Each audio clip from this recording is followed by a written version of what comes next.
It's time to accelerate. Hi, I'm your host, Andy Paul. Join me as I host conversations with the leading experts in sales, marketing, sales automation, sales process, leadership, management, training, coaching, any resource that I believe to help you accelerate the growth of your sales, your business, and most importantly, you. Hello, and welcome to Accelerate. I am looking forward to talking with my guest today. Joining me is Glenn Mattson. Glenn is president of Mattson Enterprise, a Sandler training, consulting, and training firm specializing in sales and management, productivity, and effectiveness. Glenn, welcome to Accelerate. Thanks, Andy. Really appreciate it. Look forward to hopefully giving some great insight to your audience. I'm sure you will. So please just take a minute, introduce yourself. How did you get your start in sales, for instance? Oddly enough, I'm one of those stories that I started selling when I was actually young. I've been self-employed my entire life, doing the old, starting off when I grew up in the Northeast with going out and shoveling driveways. That turned into a different type of business, but that business is where I would speak with adults and do more labor type work that led into, in a very successful business, that led into me being a client of Sandler. And in my early 20s, I had a real good business, and it was doing very, very well. And I was part of their black belt training group. And I figured that I didn't want to be what I was doing for the rest of my life, even though the money was fantastic. I decided to sell my business and go into the most successful franchise that Sandler has, because we're a franchise network. Mm-hmm. And I found myself thinking I really knew what I was doing until I figured out how to sell it and train it. And that led into me to actually using Sandler's methodologies to help me become, knock on wood, over time, one of the top guys in the world for Sandler. So lots of different methodologies out there, sales training methodologies and so on. So what sets Sandler apart? What's Sandler's method? What's their philosophy? Well, I think two things or three things big picture. Sandler, by footprint, has the most number of offices around the country and around the world. So by footprint, we're the largest training company in the world, and we're also the most recognized in terms of awards. And the awards we win are in three different areas. It's sales, management, and leadership. And the thing I think that helps us win those awards, especially in the sales side, Andy, is that people, unfortunately, aren't selling the way people actually buy. People are taught to sell the way they justify their decisions. So one of the unique things that helps us really create a massive ROI in our client base is that we help people understand the psychology behind selling and the fact that people need to have an emotional driver behind the purchase. They need to have the capacity to understand, this is the salespeople, through mutual discovery, is why is that prospect, lack of a better word, what's their what we'll call emotional drivers? And the emotional drivers that cause people to take action is either negative or positive, so we call it pain or gain. So we're really the innovators, the first ones that came out and said, hey, it's not features and benefits. It's not you showing up and throwing up and telling them how great you are or what you can do or how fast you can deliver something or how price sensitive your product is, because it's a hope. When you start talking about features and benefits sell to the mind, which is the justification piece. And people miss the core reasons on why people buy. So if you throw a bunch of benefits at someone, what you're doing is you're hoping, or worst case is you're assuming, that the issues those benefits solve are what your problems that your clients have or your prospects have. Yeah, I mean, people make, as I like to say, and I certainly did not originate this, but people make emotional decisions for logical reasons. Yes, right. So one of our mainstays is people buy emotionally and they justify it intellectually. It's one of our selling rules. Mm-hmm. So that's a huge differential. So when we go in, we teach people. Just jump in. But that's different than what Miller Hyman or anybody else focused their methodology. Yeah, their methodology, and it's all great stuff. I mean, honestly, if you use any system, it works. We just want it to work better, faster, and easier. So when we spend our time, we spend an enormous amount of time on the qualification phase. And features and benefits, throwing out RFPs, doing quotes, doing proposals without clearly identifying what's really going on, in our mind is ridiculous. I mean, why would you do a proposal and find out that it has to go up the corporate ladder? Well, you should have known that beforehand. Why would you do a quote unless they're ready to buy? If they're just trying to figure out if we want to leave the vendor that we're with, that's not done based on a quote. That's done on professional selling. So most times when we go into organizations, we find that they're wasting an awful lot of time in spending an enormous amount of resources chasing stuff that they never should have even had an open conversation with regards to. Or if they did the right qualifications, they could have closed it months before and at the right price points. So what are sort of the keys in the Sandler methodology for qualification? Because I absolutely agree that the number one problem with so many companies is, they spend an inordinate amount of time selling to prospects who are never going to buy. Yep. So in your methodology, in the Sandler methodology, what do they do in terms of qualification to help disqualify the people they shouldn't be speaking with? Sure. So in our world, it's, to oversimplify it, we have 3 stages, and within those stages, there's steps. And, one is obviously building a relationship, which we all know. And then there's qualification, which we're going to talk about, and then really the closing piece. Inside the qualifying, it's, in our mind, it's pain or gain. So what are the emotional drivers of the company? What are the emotional drivers of the individual you're talking about? And then from there is, once we have an understanding of what their emotional drivers are, and of course I'm oversimplifying it because it's a lengthy conversation. Sure. We then have to have conversations about budget.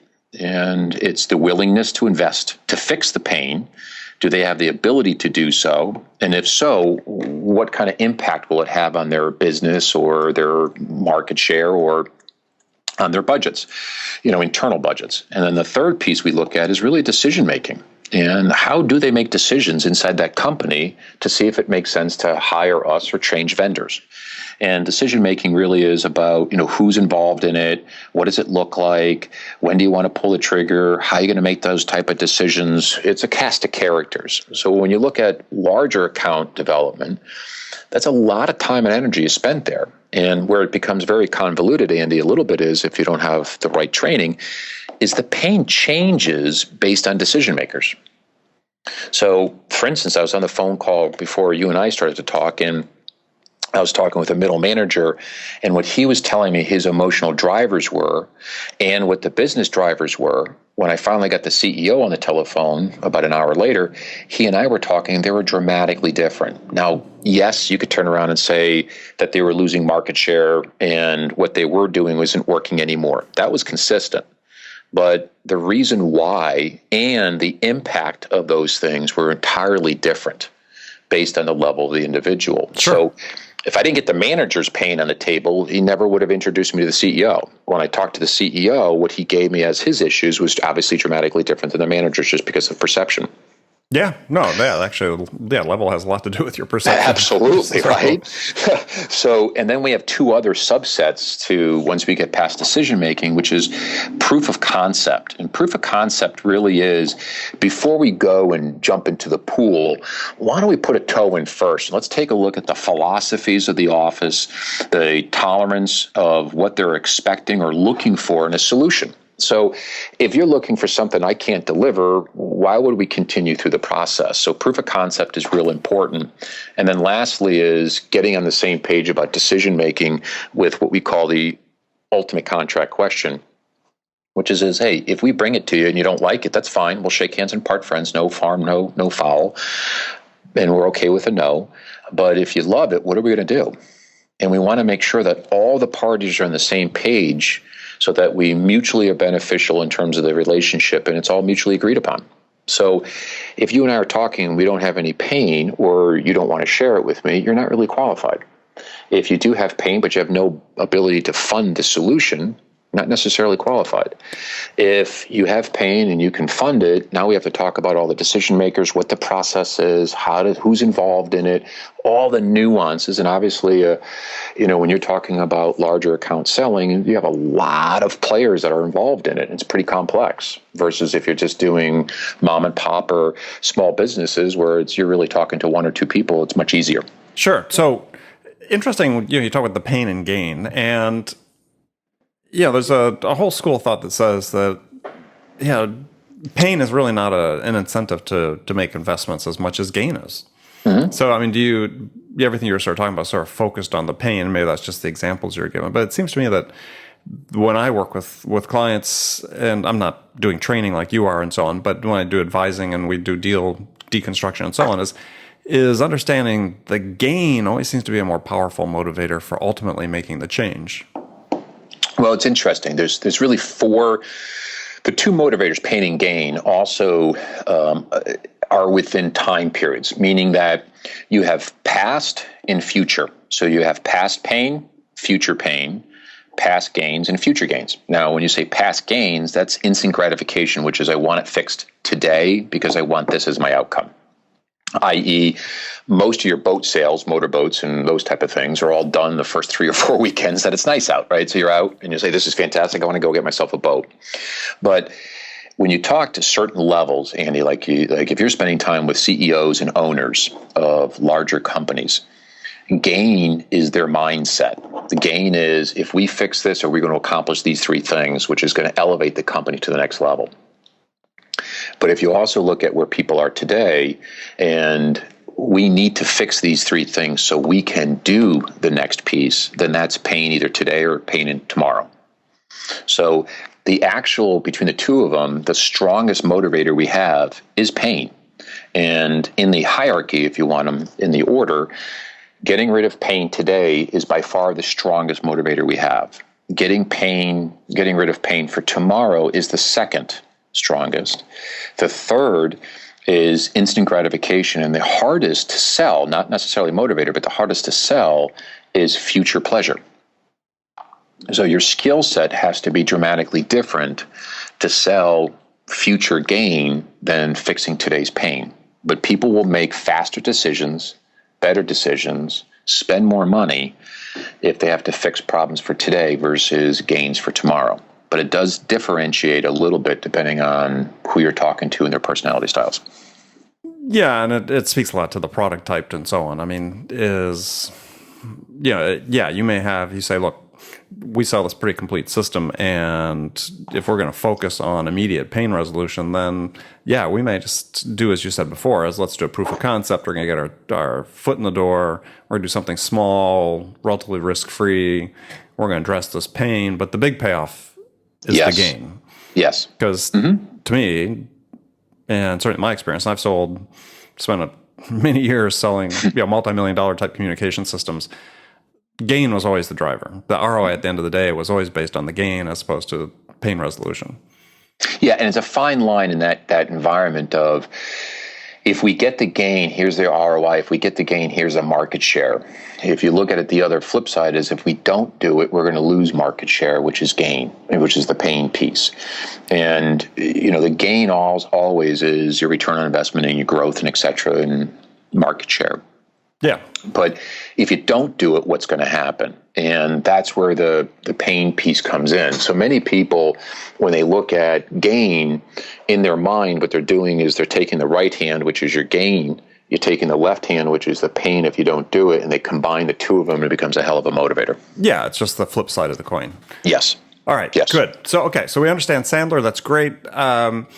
Let's talk about sales training. Sure. And sort of as an industry, because it's certainly an industry in transition in many respects. I mean, we still need sales training. I mean, that part's not going away, but gosh, I'm sure you see this. A lot sort of negative that's written about sales training in terms of classroom training is ineffective. Millennials don't learn that way. Content's outdated. They don't retain anything. CEOs don't see the ROI, blah, blah, blah, blah, blah. Mm-hmm. So, and, digital training is, arriving at full speed. So what do you see sort of happening, maybe the 2 or 3 significant trends you see happening in the sales training industry, and how that's going to impact the business-to-business sales environment?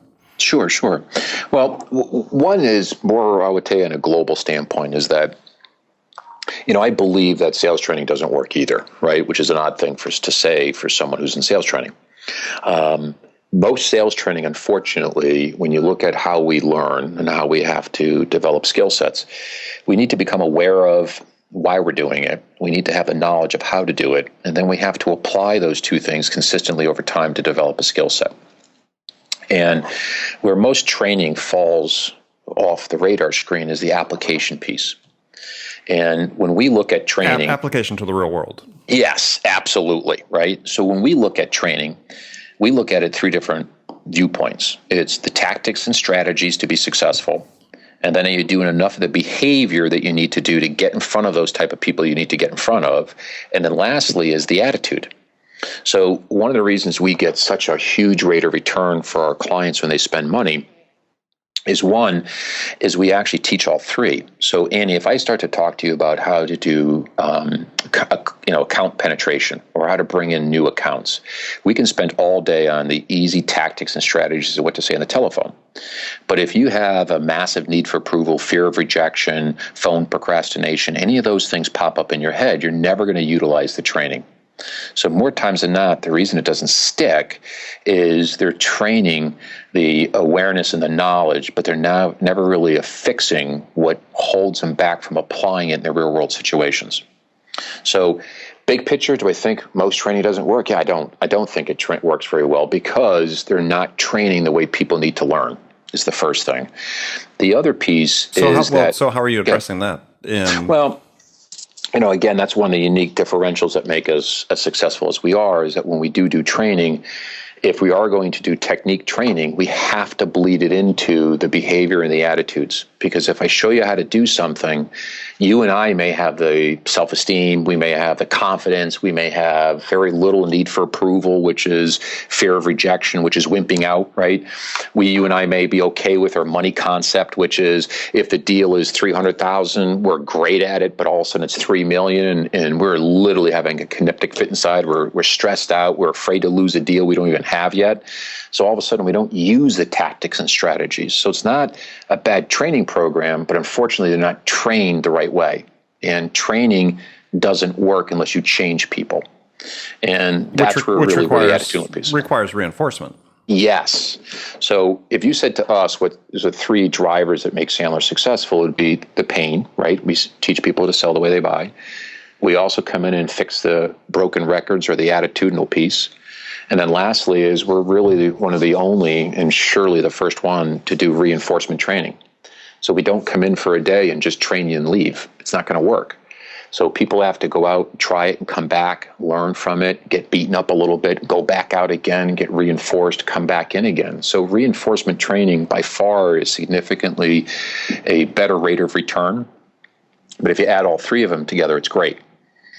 So, based on the first question you had is that I would turn around and say that the training, first of all, needs to address not just competencies of how to and what to do. You have to make sure and instill, will they do it? Not can they. And a lot of companies spend an awful lot of money on teaching their people how to do it, but they've never addressed, will they do it? Well, it seems like there's another word that's missing that I see in training oftentimes, not just relegated purely to sales training, but it does certainly exist there, is, you're right. They focus too much on the how. They miss the why. Yeah. And to me, this is the critical part that's overlooked so much is if you want to get people to change behaviors, they need to understand why. Yes. Why this is important to do. Yeah. And I would say 90% plus of the skills training I see in sales these days is all about technique in the absence of context. Yes. So in the absence of basically your head, heart, and your gut, right? So knowing how to do it doesn't mean I'm going to do it. So I have to make sure the key ingredients will teach me and help me overcome those bravery issues to utilize what's being taught. And that's, again, why I think most training doesn't work, is they don't have the motivation, they don't have the right bravery issues and commitment to excellence, which helps them drive the utilization. And most CEOs have those things. Most executives have that drive. So what puzzles them is, we'll just teach them how to do it and they'll do it. And it's not how it works. And because if they had those drivers, they'd be sitting in your chair. Right? Yeah, well, I think that's one of the things that, based on the reading I've done, that actually our military, which are great learning and teaching institutions, do is people tend to think of being sort of these, command and control, but they teach the why. Yes. Because then when people have to apply it and sometimes employ some sort of individual initiative, they're able to do that because they understand why they were doing it and what the objectives are. So how do you incorporate that into your training? Well, when we take a look at it, is depending on the situation. So, for instance, I had a phone call yesterday with someone, and we're going through, and he's a rainmaker himself, Andy, and he's created a very profitable practice and business. And from their standpoint, he and his partner, the partner did the inside, he did the outside. So they developed processes and systems and hired people and et cetera. And during the course of my conversation, we started talking about the training piece. And he goes, yeah, I told them how to do this. And I assumed that since I told it to them, they knew how to do it. And we started to laugh a little bit because just because you did it doesn't mean they're going to stick with it. So one of the hardest things is having your leadership team understand that the people that are below you don't have the same internal ingredients that you do. And so the training program has to have the capacity to address the roadblocks that people are going to have when they're actually doing the training and utilizing it and applying it. Mm-hmm. Right? If not, heck, I could write a book. You could write books like you have, and great books, and people could read the book, and next thing you know, they should be able to do whatever they need to do. So, if 0 time selling, they'd read it, and they'd be like, okay, I got it. Right? But that's not how it works. So you really have to make sure that when you put some training in there, the reinforcement's in place, the management team knows how to reinforce it, the management team knows how to coach to it, and more importantly, the management team needs to understand how to coach through these attitudinal limitations that people have so you can change the people. If you don't change them, the stickiness is very low. So one thing companies are trying to do to address that is we see these new mobile apps coming out, like MindTickle and others that address sort of what I call contextual training, right? Supposedly a rep right in advance of doing a sales call or something can bring up the app and understand, get some tips in terms of what they should be doing in the situation they're about to confront with the sales rep. How are you seeing that working? Because it's interesting because it gives I know managers like it because it gives them dashboards, gives them data they can look at. In some cases, like I referenced MindTickle, that's an app that enables a manager to see how sales ready, based on progress through a curriculum, how sales ready a rep is before they deploy them to the field. Yeah, and sales ready may be their competency, right? How well do they know this? How well do they have the competencies to own this? And if you look at a lot of the apps that are out there today, a lot of the apps are very similar in terms of context of pre-call plans, KPIs for a sales call. What are your must-haves? Here are the tactics that you need to uncover to do those, and that's great. It's the same as doing a pre-call plan previously. Listen, if you take an airplane, you look at a pilot, they go through 35 steps or 50 steps before they take the plane off, and they do it every single time, and it's written down. It's never done by memory. Mm-hmm. We go on sales calls, we wing it all the time.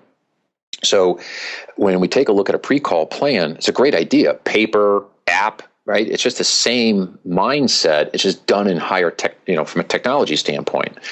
But it still goes back to if I have a pre-call plan or if I have the ability, like you said, of the sales readiness, which is pipeline management, which most people do an awful job at understanding how to really utilize a pipeline. They just throw a whole bunch of stuff in there to protect their job.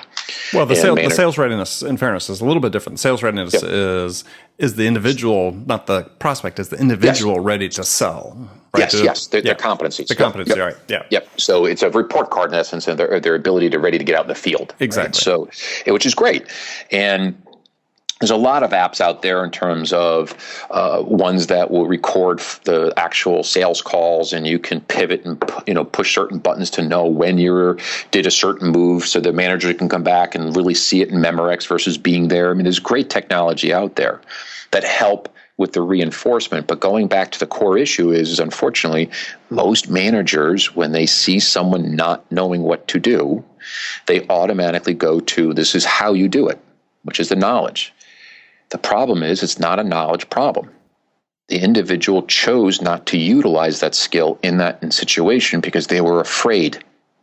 or they forgot to. And they forgot to because they panicked. When they panicked, you do self-talk. When you do self-talk, you stop listening to anything but what's inside your head. Right. So if you have those individuals that still have that, then now maybe your sales readiness will have the ability to prep that, but that piece of it is one of the biggest things that's missing in management development, sales development, and really leadership is that stickiness. And that's the reason that most training doesn't work, regardless if it's classroom, right? If it's distant learning. I mean, we have a huge amount of clients that do distant learning with us and do other forms of technology with training, but it still comes back to the fundamentals of will they actually apply it? Got it. Okay, so I got one pet question I'm going to ask, and Sure. then we're going to finish this part of the conversation and go to the last segment of the show, is why do reps still need to be reminded that it's all about the customer?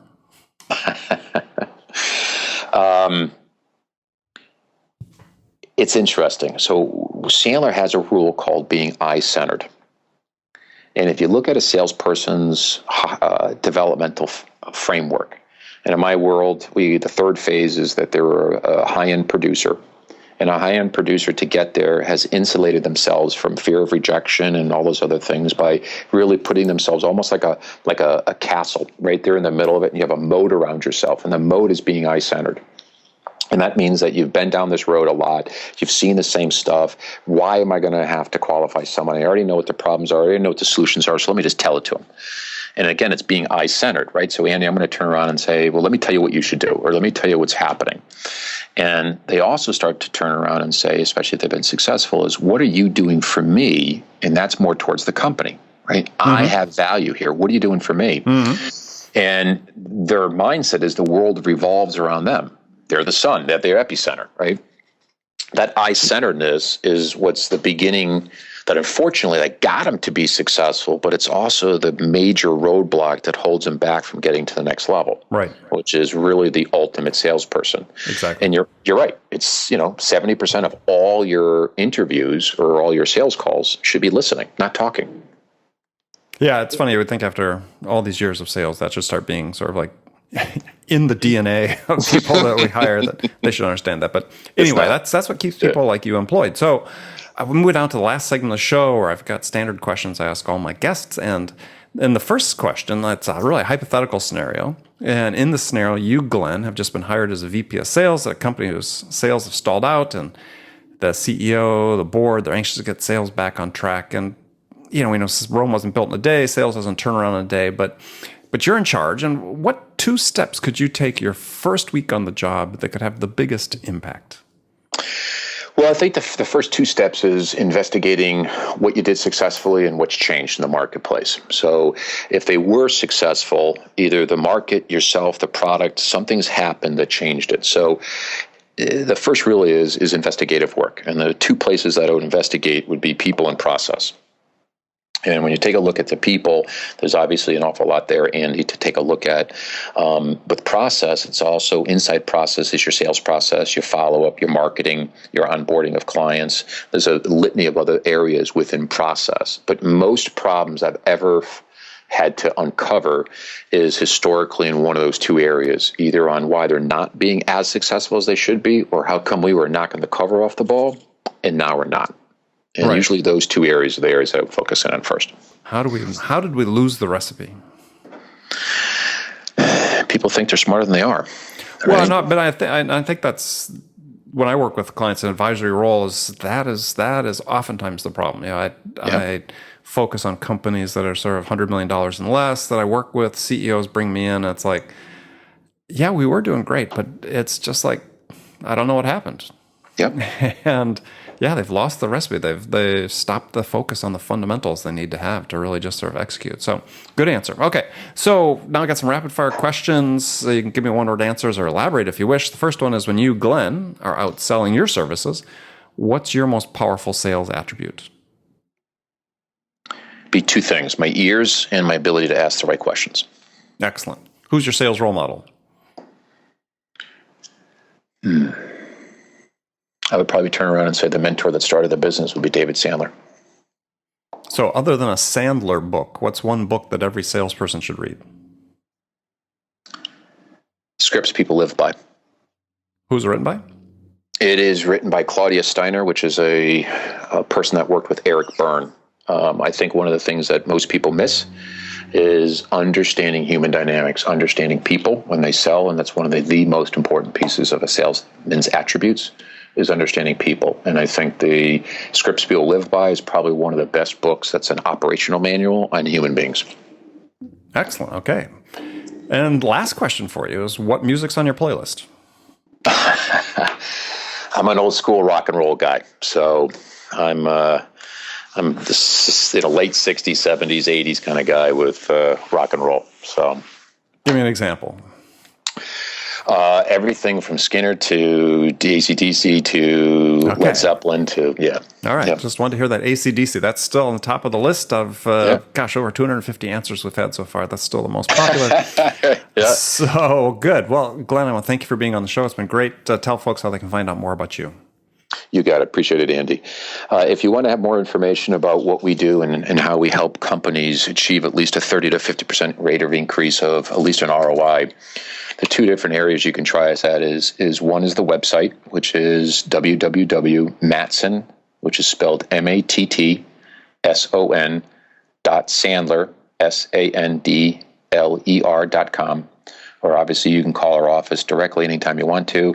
It's relatively easy. The prefix is 631, and it's Sandler, which numerically comes out to 726-3537. And as always, they can always email me at glenn.m@sandler.com. Excellent. Again, thanks for being on the show. Absolutely. And remember, friends, make it a part of your day every day to deliberately learn something new to help you accelerate your success. And one easy way to do that is to subscribe to this podcast, Accelerate. Make it a part of your daily routine, whether you listen on your commute in the gym or as part of your morning sales meeting. That way you won't miss any of my conversations with top business experts like my guest today, Glenn Mattson, who shared his expertise about how to accelerate the growth of your sales. So thanks for joining me. Until next time, this is Andy Paul. Good selling, everyone. Thanks for listening to the show. If you like what you heard and want to make sure you don't miss any upcoming episodes, please subscribe to this podcast on iTunes or Stitcher.com.